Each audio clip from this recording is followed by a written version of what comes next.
Assalamualaikum warahmatullahi wabarakatuh. Saya Maria Ulpasopani dari kelas 3 APG PAUD akan memaparkan materi tentang geometri atau pengukuran terkait motion, relative location, and spatial structuring atau bisa disebut dengan gerak, lokasi relatif, dan penataan ruangan. Apa itu geometri? Seperti yang sudah kita tahu, geometri dalam bahasa Yunani kuno, geo sama dengan bumi, metron sama dengan pengukuran, adalah cabang matematika yang bersangkutan dengan pertanyaan bentuk, ukuran, posisi relatif tokoh, dan sifat ruang. Selain itu, ada juga geometri menurut Christopher, Tanisa, dan Heidi 2009. Ialah belajar bentuk dan ruang, termasuk ruang 2 dimensi dan 3 dimensi. Dapat kita simpulkan bahwa geometri adalah cabang ilmu matematika yang mempelajari tentang bentuk, ruang, komposisi beserta sifat-sifatnya, ukuran-ukurannya, dan hubungan antara satu dengan yang lainnya.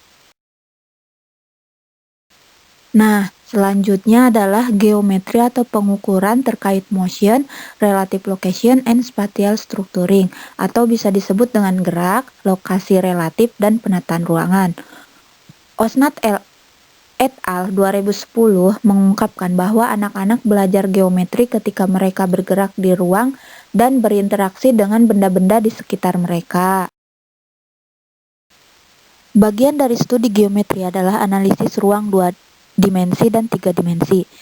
2 dimensi adalah bentuk dari benda yang memiliki panjang dan lebar, atau bisa juga disebut bangun ruang, karena hanya memiliki 2 titik koordinat sumbu, yaitu X dan Y. Selanjutnya adalah 3 dimensi, adalah bentuk dari benda yang memiliki panjang, lebar, dan tinggi.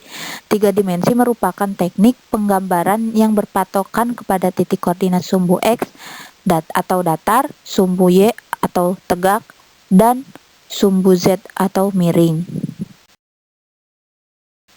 Untuk anak-anak, studi tentang ruang dimulai dengan pergerakan melalui ruang dan dengan menggambarkan lokasi relatif di ruang.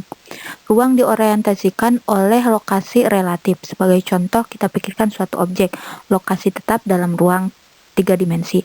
Objek lain mungkin di atas atau di bawah objek tetap, di sebelah kiri atau kanan objek tetap, dan mungkin di belakang atau di depan objek tetap, yang menunjukkan bahwa lokasi relatif di sepanjang sumbu vertikal garis. Adapun cara terkait menyusun ruang, yang pertama ruang 2 dimensi yaitu dengan menggabungkan kotak ke dalam susunan rapi baris, sedangkan untuk ruang 3 dimensi yaitu dengan menumpuk kubus di lapisan baris dan kolom.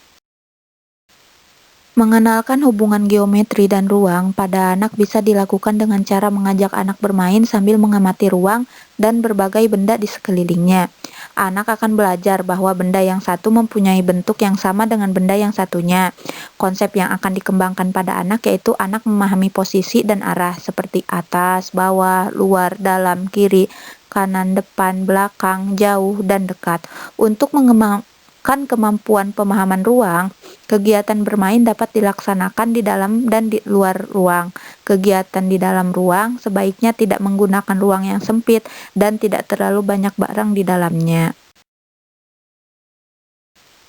Oleh karena itu, anak bisa paham tentang pengertian ruang yang dimaksud di sini ketika mereka sadar akan posisi dirinya dihubungkan dengan benda-benda dan penataan di sekelilingnya. Anak belajar tentang lokasi atau tempat dan letak atau posisi seperti di atas, di bawah, di dalam, di luar.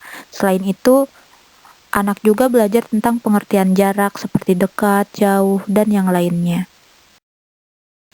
Selain itu, pembelajaran geometri dapat dilakukan sesuai pengamatan bentuk suatu benda. Tujuan mempelajari konsep bentuk yaitu agar anak dapat mengenali berbagai bentuk yang ditemui sehari-hari, misalnya lingkaran pada jam dinding, persegi pada jendela, dan lain-lain, sehingga anak mampu membuat hubungan antara satu bentuk dengan bentuk lainnya. Alhamdulillahirobbilalamin, mungkin dicukupkan sekian penyampaian materi dari saya. Kurang lebihnya saya mohon maaf. Wabillahi taufiq wal hidayah. Wassalamualaikum warahmatullahi wabarakatuh.